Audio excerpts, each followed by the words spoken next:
What is up, my friends? It is Friday night's late night news roundup, and I hope that you are all in good spirits. Over the next few minutes, we're going to give you the developing story around Harvey Elliott, as it looks like he has made his decision on where his future lies.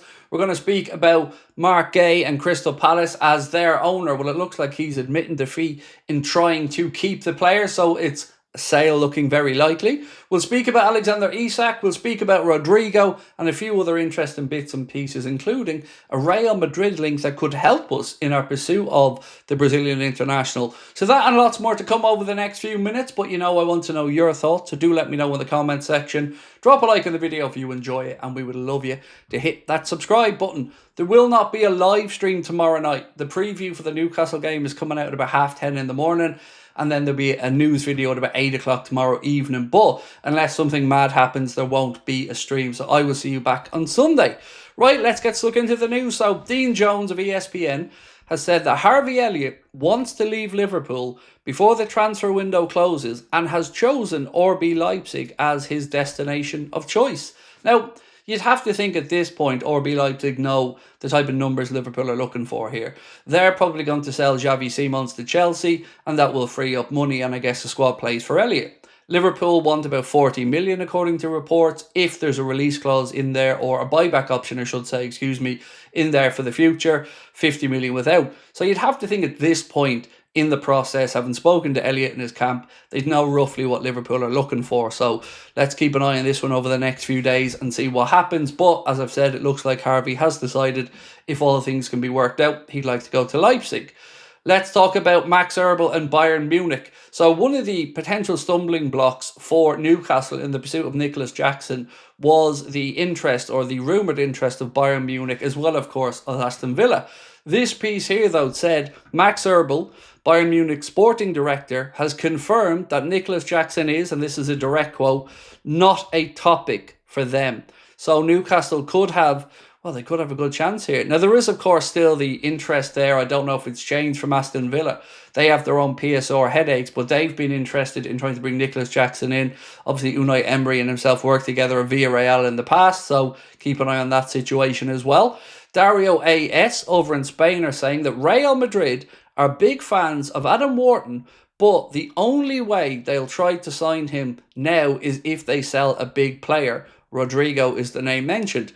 Liverpool are one of the clubs also interested in the English midfielder, and they go on to say that Crystal Palace are looking for £70 million.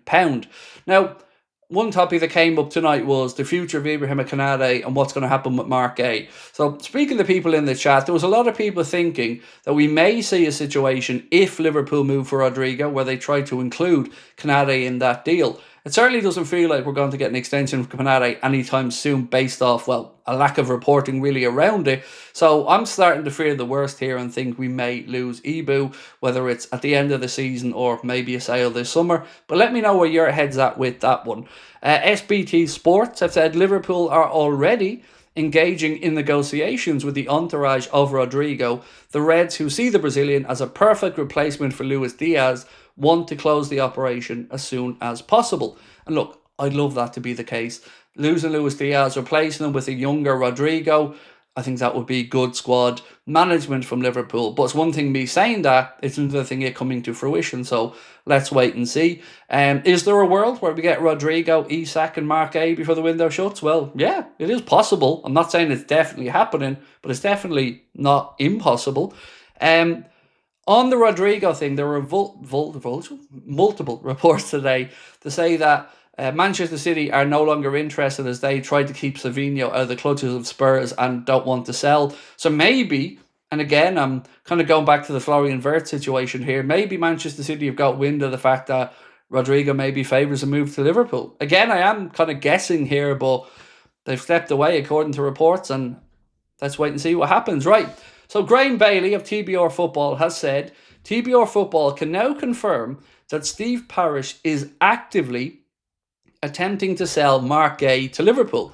Parish made it clear he does not want to lose him for nothing next summer.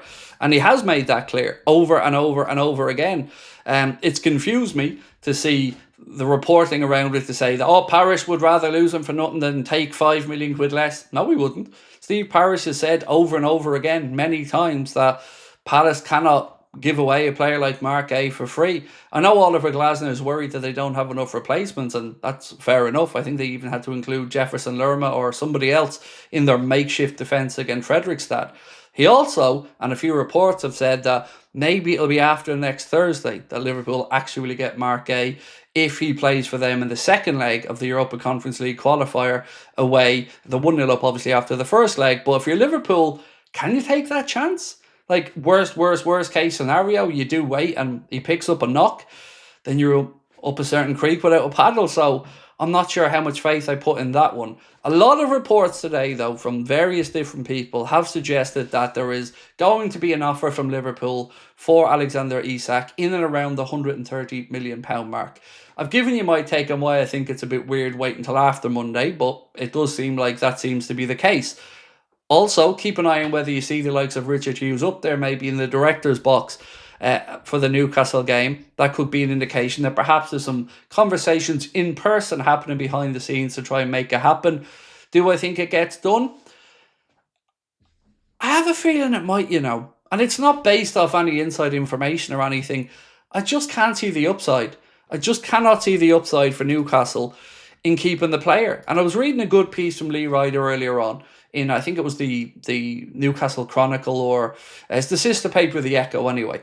And one excerpt from that makes absolute sense to me. He said, in business terms, what Newcastle's main backers, the PIF, the Saudi investment fund, will look at the most is paying a footballer £120,000 a week to train alone, not to contribute on the field, and sell no shirts off it. There's no logic in this whatsoever in them keeping a hold of him other than we win, we didn't sell him. Because like I've said many times, the upside is what?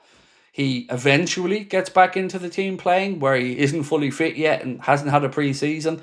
And let's see what happens then. Well, every week throughout the season, there's going to be stories about Isak and his next move, Isak wanting away, and it will hang heavy over Newcastle's whole season. I understand they need to get replacements in, but they should get cracking with that, because I feel the sensible play, and of course I am biased in this, is to sell Isak to Liverpool. Don't want it to be 150 million because I think that's madness, but 130 million feels like the number that gets this done. So let's wait and see what happens. If anything does happen tomorrow that deserves a stream, we will of course jump on and try to react to it for you. But the plan is no live stream tomorrow, to be back on Sunday, and that's pretty much where we're at for now. So do let me know your thoughts on the Marc Guehi, the Rodrygo, the Isak situation. Give us your predictions for how this window ends for Liverpool, and whether you think we're going to have enough squad depth to, well, really fight for every trophy this season. We'll see you guys over the weekend. Have a good one. Much love. We'll talk soon.